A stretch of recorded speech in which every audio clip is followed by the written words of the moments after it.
જી મિત્રો, આજે આપણે બનાવશું સોલિડ મસ્તી. એની માટે લીધા છે આપણે પાસ્તા. જે આપણે પાસ્તા બનાવીએ છીએ ને પાસ્તા.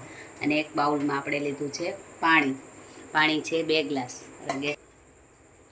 આ છે બાઉલમાં આપણે નાખ્યું છે 2 ગ્લાસ પાણી. ગેસ ચાલુ કરી દીધું છે. પાણીમાં આપણે નાખશું અડધી ચમચી મીઠું અને અડધી ચમચી નાખશું આપણે આમાં તેલ. પાણીને આપણે ઉકળવા દઈશું. પાણી ઉકળી ગયું છે. આપણે એની અંદર નાખી દઈશું પાસ્તા નાખી અને આને આપણે થોડીક વાર હલાવી અને આને આપણે થોડીક વાર થવા દઈશું 5 મિનિટ. પાસ્તા આપણે જોઈ લઈએ છીએ. પાસ્તા કચરા થઈ ગયા છે. હવે આને આપણે ગેસ બંધ કરી અને હવે આને આપણે આમાં કાઢી લઈશું. કાઢી અને આમાં આપણે થોડું પાણી નાખી દઈશું. ઠંડુ પાણી નાખી દઈશું અને થોડીક વાર આને ઠરવા દઈશું. ત્યાં સુધી આપણે બનાવશું મસાલો.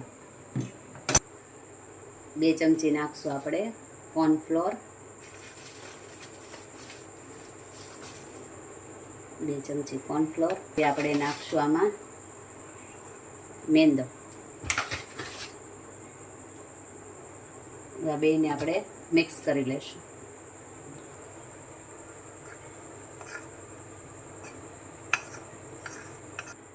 હવે આપણે હલાવી લીધું છે અને હવે આપણે નાખશું મસાલો બનાવશું. મસાલા માટે આપણે આમાં નાખશું થોડુંક મીઠું, કેમ કે મીઠું આપણે પાસ્તામાં પણ નાખ્યું છે ને આમાં નાખશું તો ડબલ મીઠું થઈ જશે. ને આ છે ચાટ મસાલો. ચાટ મસાલો નાખશું 1 ચમચી. અડધી ચમચી નાખશું આમાં હળદર અને અડધી ચમચી નાખશું ધાણા જીરું. એક થોડુંક મરચું નાખશું આપણે આમાં. આ બધું આપણે મિક્સ કરી લઈશું. પેનને ગેસ ચાલુ કરી લઈશું. ગેસ ચાલુ કરી અને આમાં થોડું તેલ મૂકી દઈશું તળવા માટે. તેલ થાય ત્યાં સુધીમાં આપણે પાસ્તામાં લઈ લઈશું. તેલ મૂક્યું છે. હવે આ પાસ્તા જે આપણે મૂક્યા હતા એ આમાં લઈ લઈએ થાળીમાં અને છૂટા કરી અને આજે આપણે લોટ બનાવ્યો છે. લોટને આપણે આમાં નાખી દઈશું. નાખી અને આ બધાને આપણે એકદમ સરસ મિક્સ કરી લઈશું.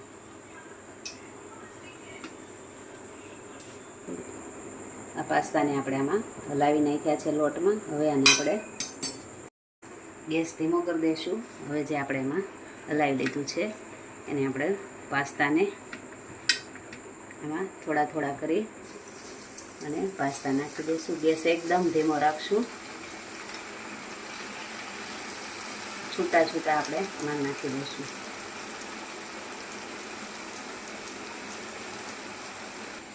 હવે આમાં ઘડીક ચમચો પણ નથી ફેરવવાનું અને કાંઈ નથી કરવાનું. થોડીક વાર ધીમા આપણે થવા દેવાનું છે. હવે આપણે ધીમેથી અને હલાવી દઈએ અને ધીમા ગેસે ખાવા દેવાના છે આપણે જ્યાં સુધી એનો ગુલાબી કલર ન થાય. ફાસ્ટ ગેસ કરી નાખીએ તો બળી જાય છે ને અંદરથી કાચા રહે છે અને કડક થાય નહીં. ઓલા ધીમા તાપે રહેવા દઈએ તો કડક સરસ થાય છે.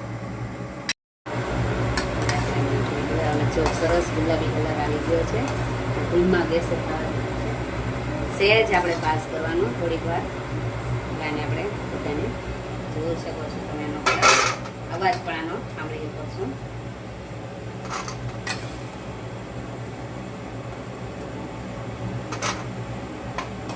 આપણે તળાઈ ગયા છે બધા. મેં તળી લીધા છે. તમે એનો અવાજ પણ સાંભળી શકો છો છે ને. હવે આમાં આપણે જે મસાલો બનાવ્યો હતો એ આપણે આમાં મસાલો નાખી દઈશું અને આને એકદમ હલાવી લઈશું. હવે આ આપણે એકદમ સરસ હલાવી લીધું છે અને આ સોલિડ મસ્તી તૈયાર છે. તમે આ જોઈ શકો. આની ક્રિસ્પી કેટલું કડક થયું છે અને આ છે ને સોલિડ મસ્તી છે.